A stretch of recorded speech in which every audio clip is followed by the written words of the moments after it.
बिहार प्रदेश का एक जिला लगता है दरभंगा।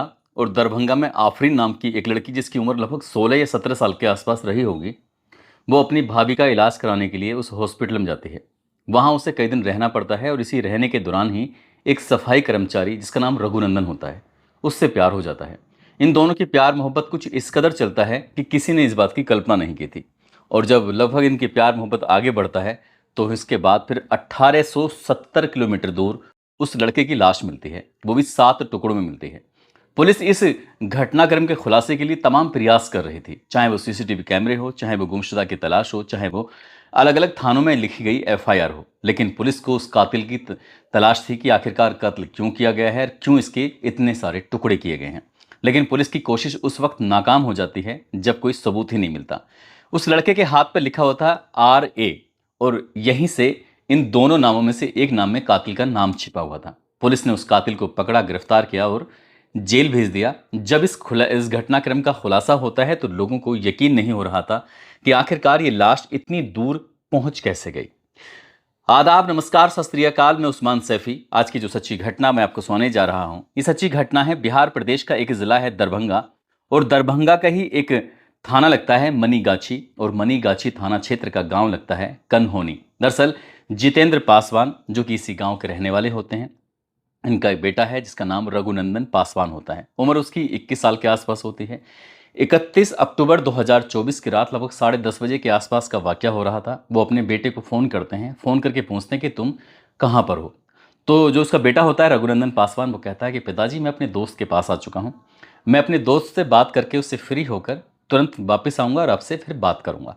जैसे ही पिता ने ये बात सुनी, पिता को थोड़ी तसल्ली हो जाती है, क्योंकि बेटे की उनको ज़्यादा फिक्र हो रही थी। इसके बाद फिर कई घंटे बीत जाते हैं और बेटे से फिर संपर्क नहीं होता। दिन निकलता है, यानी कि 1 नवंबर 2024 आ जाता है। उसके बाद फिर जितेंद्र पासवान अपने बेटे रघुनंदन पासवान को फिर से फ़ोन करते हैं। फ़ोन करने के बाद सुबह के 7 बजे के आसपास के वाक़या था। जब फ़ोन कर रहे थे तो फ़ोन उसका स्विच ऑफ आ रहा था। अब उसका फ़ोन बंद होना ही पिता के लिए परेशानी का सबब बन जाता है। वो सोचने पर मजबूर हो जाते हैं। रात बात हुई थी, लेकिन उससे फिर संपर्क नहीं हो पा रहा था। जिस दोस्त से का नाम लिया गया था कि मैं उस दोस्त के पास जा रहा हूँ, उस दोस्त से भी संपर्क किया जाता है, लेकिन वो दोस्त साफ इनकार कर देता है कि मेरे पास तो रघुनंदन आया ही नहीं, तो फिर मैं कैसे कहूँ। वो बार बार रघुनंदन के बारे में पूछ रहे थे, लेकिन दोस्त साफ साफ इनकार कर रहा था। अब पिता और उसकी जो माँ थी, वो अपने बेटे की तलाश करने के लिए दोनों दंपति इधर से उधर हर दरवाजे को खटखटाना शुरू कर देते हैं। एक तारीख निकलती है, दो निकलती है, तीन निकलती है, इस तरह से ये नवंबर की एक एक तारीख निकलना शुरू हो जाती है। धीरे धीरे करके लगभग 10 दिन का समय बीत जाता है। आखिरकार घर वाले परेशान हो जाते हैं। उसने जिस इलाके में जाने की बात कही थी, जहां अंतिम लोकेशन बता रहा था, आखिरकार माँ और बाप दोनों उसी पुलिस स्टेशन में पहुंच जाते हैं और वहां जाकर अपने बेटे की गुमशुदगी दर्ज करा देते हैं कि हमारा बेटा 31 अक्टूबर 2024 की रात से लगभग 10:30 बजे के बाद से उससे कोई संपर्क नहीं हो पाया है, वो गायब हो गया है। उसे ढूंढ दीजिए, तलाश कर दीजिए। हमने ऐसी कोई जगह नहीं है जहां अपने बेटे को तलाश ना किया हो। पिता का रो रो कर बुरा हाल था। आखिरकार पिता और माँ परेशान थे, क्योंकि उन्हें बेटे की तलाश थी। इसी बीच में 11 नवंबर 2024 का ही दिन था। ये महाराष्ट्र प्रदेश की राजधानी मुंबई का एक इलाका है गोराई, और गोराई के पास में शैफाली है। शैफाली के पास में एक गांव लगता है बाबरपाड़ा। दरअसल बाबरपाड़ा के जंगल में एक जगह से दुर्गंध आ रही थी। दुर्गंध बहुत ज़्यादा बेहिसाब थी, तो लोग थोड़ा परेशान थे उस दुर्गंध को लेकर। 112 नंबर पर फ़ोन किया। पुलिस मौके पर आती है। मौके पर आकर देखती है कि पॉलीथीन के अलग अलग पैकेट रखे हुए हैं। 7 पैकेट थे, और 7 पैकेट के अंदर जब उन्हें खोला जाता है तो लाश के टुकड़े निकलते हैं। किसी में हाथ, किसी में पैर, किसी में सर, किसी में बाकी हिस्सा। एक पूरी लाश थी, जिसे देखकर यह अंदाज़ा लगाया जा रहा था कि ये किसी युवक की लाश है। उम्र लगभग 21-22 साल के आसपास रही होगी। जितने भी आसपास के थाने होते हैं, थानों में वो फोटो सर्कुलेट कर दिए जाते हैं। साथ ही जो जितने भी थाने होते हैं, ये सूचना दी जाती है कि आपके थाने क्षेत्र से कोई गुमशुदा हुआ है, गायब हुआ है, तो उसके बारे में कोई जानकारी दे दीजिए, ताकि हम पता कर सकें कि आखिरकार मामला क्या है। जिस जगह पर वो टुकड़े मिले थे, उस इलाके के जितने भी सीसीटीवी कैमरे थे, उन सीसीटीवी कैमरे को भी खंगाला जाता है। और वहाँ एक ऑटो दिखाई देता है आता जाता, लेकिन वो नंबर कुछ साफ नहीं था, इसलिए ऑटो वो आता है और वापस चला जाता है। तो उसे लग रहा था कि शायद इस लाश को ऑटो के माध्यम से फेंका गया है। इससे ये भी पता चल रहा था कि जो लाश जिसकी भी है, वो कोई बहुत बड़ा नहीं है, एक सामान्य से परिवार से बिलोंग करता है। एक तरफ पुलिस एक लाश मिली है, 7 टुकड़े मिले हैं, उसकी कातिल को तलाश कर रही थी। एक तरफ माँ और बाप हैं, वो अपने बेटे को तलाश कर रहे थे। इसी बीच में एक कांस्टेबल, एक सिपाही कहता है कि बाबूजी, आप अपने बेटे को जो ढूंढ रहे हैं, एक सोशल मीडिया पर एक फोटो बहुत तेजी के साथ वायरल हो रहा है। आप इस फोटो को देख के बताइए, कहीं ऐसा तो नहीं है ये आपका बेटा हो? 7 अलग-अलग टुकड़े थे, उन 7 टुकड़ों में से एक टुकड़ा ऐसा भी था शरीर का, उस टुकड़े पर लिखा हुआ था ये बड़े से अक्षरों में RA। तो जब RA लिखा होता है, उस RA को लिखा देखकर पिता कहता है कि तुम मेरा बेटा ही है। जैसे ही पुलिस वाले ने ये कहा कि तुम्हारा बेटा कैसे हो सकता है? उसने कहा कि जी, इस पर RA लिखा हुआ है। अब आर्य के बारे में पूछा जाता है कि क्यों ये, तो उसका लड़के का नाम रघुनंदन पासवान होता है, लेकिन आर ए क्यों लिखा हुआ है? फिर ए के पीछे की वो कहानी जब अपना सुनाता है तो सुनाने के बाद फिर पुलिस वाले भी दंग रह जाते हैं। दरअसल कहानी शुरू होती है बिहार प्रदेश के जिला दरभंगा से। दरभंगा में एक हॉस्पिटल होता है, अब से 1.5 साल पुरानी ये बात है। जब ये लड़का उसमें सफाई कर्मचारी का काम कर रहा था, तब एक आफरीन नाम की एक लड़की होती है। आफरीन एक काल्पनिक नाम है, क्योंकि ए से हमने उसको जोड़ने की कोशिश की है। तो आफरीन अपनी भाभी का इलाज कराने के लिए आती है और उसे उस हॉस्पिटल में रुकना होता है अपनी भाभी की देखभाल के लिए, तीमारदारी के लिए। जब भाभी के देखभाल के लिए रुकना होता है, इसी बीच में जो एक लड़का है जिसका नाम रघुनंदन पासवान है, रघुनंदन पासवान इस हॉस्पिटल की साफ सफाई में हिस्सेदारी ले रहा था, अपना काम कर रहा था, ड्यूटी कर रहा था। वो लड़की उस लड़के को देखती है और देखते ही पहली नज़र में इन दोनों को एक दूसरे से मोहब्बत हो जाती है, प्यार हो जाता है। लड़का उसकी हॉस्पिटल में रहते हुए किसी न किसी रूप में मदद कर रहा था और ये मदद ही उसको अच्छी लग रही थी, और देखते देखते वो दोनों एक दूसरे के करीब आ जाते हैं। फ़ोन पर बातचीत का सिलसिला शुरू हो जाता है। बातचीत लगातार बढ़ रही थी आगे, और जब बातचीत बढ़ रही थी तो वो ये दोनों एक दूसरे के नज़दीक आ जाते हैं। हालांकि इन दोनों के जो घर होते हैं, एक दूसरे से लगभग 22 किलोमीटर का अंतर होता है, लेकिन ये दूरियां कोई ज़्यादा दूरियां नहीं थी। जब भी बात करने का मन करता था, एक दूसरे को फ़ोन लगाते थे, फ़ोन पर बातचीत हो जाया करती थी। लेकिन इस प्यार की भनक लड़की के परिवार वालों को लग जाती है। जैसे ही लड़की के परिवार वालों को इस प्यार की भनक लग जाती है, लड़की के परिवार वाले थोड़ा परेशान हो जाते हैं, इस बात का ऐतराज़ करते हैं, विरोध करते हैं, लड़की को भी डांटते हैं, डपटते हैं, फटकते हैं, कहते हैं कि आज के बाद उस लड़के से मिलने की कोशिश मत करना। उस लड़के को भी डांटा जाता है, फटकारा जाता है कि तुम उस लड़की यानी कि आफरीन से मिलने की बिल्कुल भी कोशिश मत करना। दोनों परिवार आपस में ये बातचीत भी करते हैं। इसके लिए एक बाकायदा पंचायत आयोजित की जाती है और पंचायत में ये फैसला लिया जाता है कि लड़का लड़की से मिलने की कतई कोशिश न करे, नहीं तो अंजाम अच्छा नहीं होगा। जब ये बात उसके पिता इनके रघुनंदन के पिता जितेंद्र को पता चलती है, तो जितेंद्र को थोड़ी तकलीफ होती है, ऐसा ना हो कि बेटे को कोई नुकसान हो जाए। इसलिए उन्होंने अपने बेटे को बहुत दूर यानी कि महाराष्ट्र प्रदेश का एक शहर है पुणे, पुणे में उसे भेज देते हैं और पुणे में वो एसी का काम करने लगता है। एक एसी की कंपनी होती है, वहां पर अपना काम करने लगता है। लेकिन वो लड़का बीच बीच में उस लड़की से संपर्क साधने की कोशिश करता था। घर वालों को ऐसा लगता था कि कहीं ऐसा ना हो कि ये लड़की कहीं उससे फिर से बातचीत करना शुरू कर दे। इस लड़की का जो भाई होता है, जिसका नाम सत्तार होता है, सत्तार मुंबई में रहकर वो एक जगह पर काम करता है, उसका बकरे का मीट वगैरह बेचता है। उस इलाके का नाम है मीरा भायंदर। मुंबई में रहकर जो ये सत्तार होता है, बकरे का मीट वगैरह बेचता है, वहीं से अपने कारोबार करता है। तो उसने सोचा कि क्यों ना अपनी बहन को अपने पास मुंबई ही बुला लिया जाए।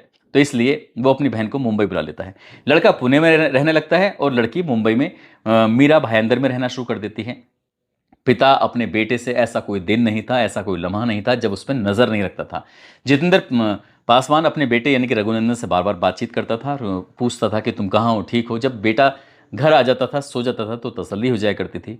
31 अक्टूबर 2024 की रात लगभग 10:30 बजे के आसपास अपने बेटे से बातचीत करता है, तो बेटा कहता है कि मैं दोस्त के पास आया हुआ हूँ, यानी कि अंधेरी में वो पहुंचा हुआ है। जब अंधेरी की बात आती है तो अगले दिन संपर्क होता है, लेकिन संपर्क हो नहीं पाता, फ़ोन उसका बंद आता है। पिता उसे अंधेरी, पुणे और ऐसी कोई जगह नहीं थी जहां पर उस बेटे को तलाश ना किया गया हो, लेकिन बेटा मिलता नहीं है।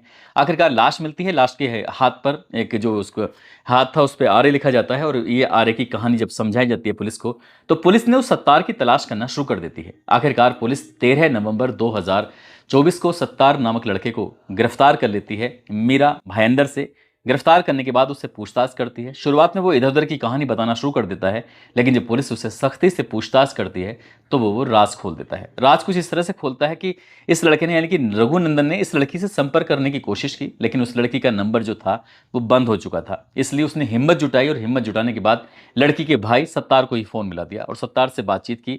सत्तार ने कहा तुम परेशान क्यों होते हो। लड़की को फ़ोन दे देता है। उस लड़की से कहता है कि तुम इस लड़के को अपने पास बुला लो। यानी कि 31 अक्टूबर 2024 की रात 10:30 बजे वो अपने दोस्त के घर नहीं, बल्कि अपनी प्रेमिका जिसका नाम आफरीन होता है उसके घर पहुंच जाता है, उसके भाई के पास पहुंच जाता है। जैसे वहां पहुंचता है तो उसे कोई माहौल ऐसा लग ही नहीं रहा था कि उसकी ज़िंदगी की आखिरी रात होगी। वहां बैठते हैं, आराम से बैठ के शराब पीते हैं। जब ज़्यादा मात्रा में शराब पी लेता है रघुनंदन, तो उसको फिर उल्टियाँ आने लगती हैं। उल्टी आने के बाद उससे कहा जाता है कि तुम जाकर इत्मीनान से सो जाओ। उसे वो सुला देता है और सत्तार बैठा हुआ अकेले ही शराब पी रहा था। जब वो बहुत ज़्यादा नशे में हो जाता है तब उसे गुस्सा आता है। उसे कहता है कि इसकी इतनी हिम्मत कैसे हुई कि वो मेरे घर पर भी चलाया मेरी बहन से मिलने के लिए। इसलिए जिस बकरे को वो अलग अलग बकरों को जिस हथियार से जिस चाकू से वो काटता था, उसी चीज़ से उसने उस लड़के के अलग अलग हिस्से कर दिए, टुकड़े कर दिए। अब वो सोचने पर मजबूर हो गया कि ये लाश के टुकड़े कहाँ ठिकाने लगाए। तभी उसे ध्यान आता है कि क्यों ना इन्हें पॉलिथीन में पैक कर दिया जाए। उसके पास पेंट की बाल्टियां थीं, 4 बाल्टियां थीं। उन पेंट की 4 बाल्टियों में उसकी लाश के टुकड़ों को वो रखता है, पैक करता है। पैक करने के बाद ऑटो वाले से कहता है कि भाई मुझे कुछ कहीं जाना है, थोड़ा दूर जाना है, मुझे क्या तुम छोड़ दोगे?